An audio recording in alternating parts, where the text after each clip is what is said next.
اگر میری کزن کو علم ہوتا کہ معظم آیا ہوا ہے تو وہ بھی چلی جاتی اور اسے اپنے کمرے میں لے جا کر چھپا دیتی۔ اچانک اس کے بھائی کی نظر چھت پر پڑ گئی۔ چور سمجھ کر فوراً دوڑے اور پستول نکال لائے۔ وہ اسی سمت اوپر گئے جہاں معظم کو دیکھا تھا۔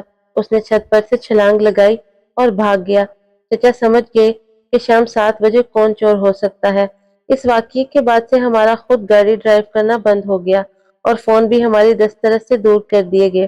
وہ پھر کسی نہ کسی طریقے سے معظم کے ساتھ رابطہ کر لیتی اور وہ رات کو ہمارے گھر آ جاتا۔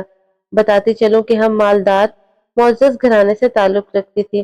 والد کے 3 بھائی کراچی اور اسلام آباد میں رہتے تھے جبکہ چچا ہمارے ساتھ رہتے تھے۔ بڑا سا ہمارا مکان 2 حصوں میں ایک دیوار کے ذریعے تقسیم تھا، لیکن دیوار میں بھی ہم لڑکیوں کے آنے جانے کی خاطر دروازہ لگا دیا گیا تھا۔ اس وجہ سے میں اور منزہ جب چاہے ایک دوسرے کے گھر آ جا سکتی تھی۔ ایک دفعہ تو ایسا ہوا کہ وہ منزہ کے کمرے میں بیٹھا ہوا تھا کہ دروازہ کھلنے کی آواز آئی۔ اس نے فوراً اپنے اوپر چادر ڈال لی اور سوتا بن گیا۔ چچا جان اندر آ گئے، ادھر ادھر دیکھا، ان کی نظر پلنگ پر پڑی چادر پر نہ گئی کہ اس پر کوئی ہے۔ انہوں نے دروازہ بند کیا اور واپس چلے گئے۔ معظم نے ایک غلطی یہ بھی کی کہ منزہ کے بارے میں اپنے ایک دوست کو سب باتیں بتاتا رہا۔ اس لڑکے کا دیگر غلط قسم کے لڑکوں کے ساتھ اٹھنا بیٹھنا تھا۔ ان آوارہ مزاج لڑکوں نے تمام واقعات دوسرے اپنے کماش کے لڑکوں کو بتائے، یہاں تک کہ معظم اور منزہ کے درمیان جو گفتگو بھی ہوتی وہ بھی وہ دوسرے لڑکوں تک پہنچاتی رہتی۔ جو میری کزن سارے شہر میں بدنام ہو گئی۔ اس کے چرچے گلی گلی ہونے لگے اور لڑکوں نے منزہ کو فون کر کے تنگ کرنا شروع کر دیا۔ آئے دن ہمارے گھر میں بھی رانگ نمبر آنا شروع ہو گئے۔ اس طرح یہ تمام باتیں محلے کے ایک لڑکے کے ذریعے منزہ کے بھائی کے کانوں تک پہنچ گئی۔ جب اس کے بھائیوں کو علم ہوا تو گھر آ کر انہوں نے بہن کو بہت مارا اور پستول نکال کر اس کو شوٹ کرنے لگے۔ تب چچی رو کر بیٹی کی زندگی کی بھیک مانگنے لگی۔ سارے بھائی اب معظم کے خون کے پیاسے تھے۔ اس کے پیچھے بھی گئے لیکن نہ ڈھونڈ سکے کیونکہ وہ تو ایسا غائب ہوا کہ اس کے گھر والوں کو بھی پتہ نہ چل سکا کہ کہاں چلا گیا ہے۔ منزہ پر سخت پابندیاں لگ گئی۔ اس کا گھر سے نکلنا بھی بند کر دیا گیا۔ اب اس کو کہیں آنے جانے کی اجازت نہ تھی، یہاں تک کہ وہ اب میرے گھر بھی نہیں آ سکتی تھی۔ وہ ایک قیدی کی مانند تھی، تمام وقت اپنے کمرے میں بند رہتی۔ مجھ کو اس پر ترس بھی آتا تھا، کہاں اتنی آزادی سے جی رہی تھی اور کہاں اب کھلے آسمان کے لیے ترس رہی تھی۔ 3 ماہ بعد معظم کی والدہ اچانک ہمارے چچا کے گھر رشتہ لینے آ گئی۔ چچا جان پہلے ہی بھپرے ہوئے تھے۔ ان کا غصہ برحق تھا کہ پہلے تو ہمیں سارے شہر میں بدنام کر دیا اور اب رشتہ لینے آ گئے۔ اگر رشتہ ہی لینا تھا تو پہلے آتے۔ بہرحال چچا نے صاف انکار کر دیا۔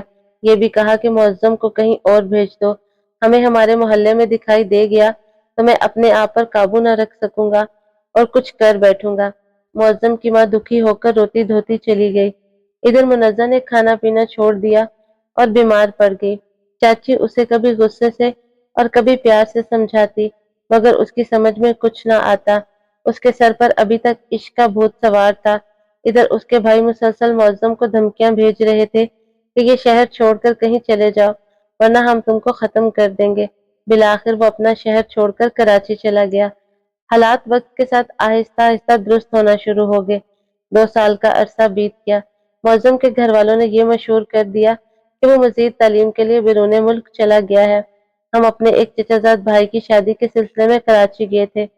وہاں بازار میں منزہ کو معظم مل گیا اور دیکھتے ہی دیکھتے وہ ہماری نظروں سے گم ہو گئے۔ جب ہم گھر گئے تو چچا جان نے خوب ڈانٹا، کافی پریشانی تھی۔ ہم 2 دن تک ڈھونڈتے رہے مگر کراچی جیسے شہر میں وہ ہمیں کہاں مل سکتی تھی۔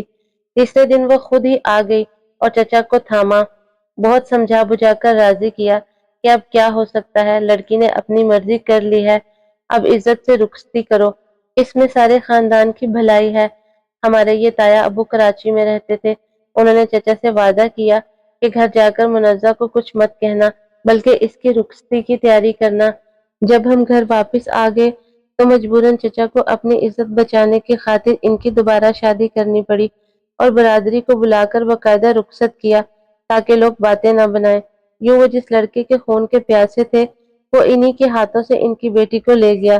منزہ کی شادی تو ہو گئی اور اس کی شادی کو کافی برس بھی گزر گئے۔ مگر اس کے بعد باپ اور بھائیوں نے اس سے کوئی ناطا نہ رکھا۔ محلے میں برے لڑکوں نے البتہ جو باتیں پھیلائی، اس کا اثر مجھ پر بھی ہوا کہ ہم رہتے تو ایک ہی گھر میں تھے اور میں بھی اسی خاندان سے تھی، لہٰذا اس کے بعد میرا رشتہ کوئی نہ آیا۔ میں سوچتی تھی کہ اس تمام قصے میں بھلا میرا کیا قصور تھا۔ میں تو اس کو سمجھایا کرتی تھی کہ منزہ باز آ جاؤ اور والدین کو بتا دو، کم از کم ماں کو ہی آگاہ کر دو، مگر وہ نہ مانتی تھی۔ منزہ نے نہ صرف اپنی زندگی خراب کی بلکہ میرا مستقبل بھی خاک میں ملا دیا۔ ہم جس چھوٹے سے شہر میں رہتے تھے وہاں سب ایک دوسرے کو جانتے تھے، اسی سبب اب لوگ مجھے بھی اس جیسا سمجھتے تھے۔ بالآخر اسلام آباد والے چچا کو خیال آیا کہ جب تک آئمہ وہاں ہے اس کی شادی کسی اچھے گھرانے میں ممکن نہیں ہے۔ انہوں نے والد صاحب کو سمجھایا اور زمین بکوا کر ان کو اسلام آباد شفٹ کیا۔ یہاں چچا کے ایک پڑوسی کی بیگم کی نظر مجھ پر پڑی تو بار بار ان کا آنا جانا ہونے لگا اور انہوں نے اپنے لڑکے کے لیے میرا رشتہ مانگ لیا۔ اس طرح دیر سے ہی صحیح میرا گھر بس گیا اور والدین کی فکر ہٹی۔ سوچتی ہوں منزہ تو آج جیسی تیسی زندگی گزار رہی ہے، مگر ہم بہنوں کے رشتے میں کتنے کانٹے بکھیر گئی ہے، اور یہ سب اس کارن ہوا کہ ہم ایک چھوٹے سے شہر میں رہتے تھے۔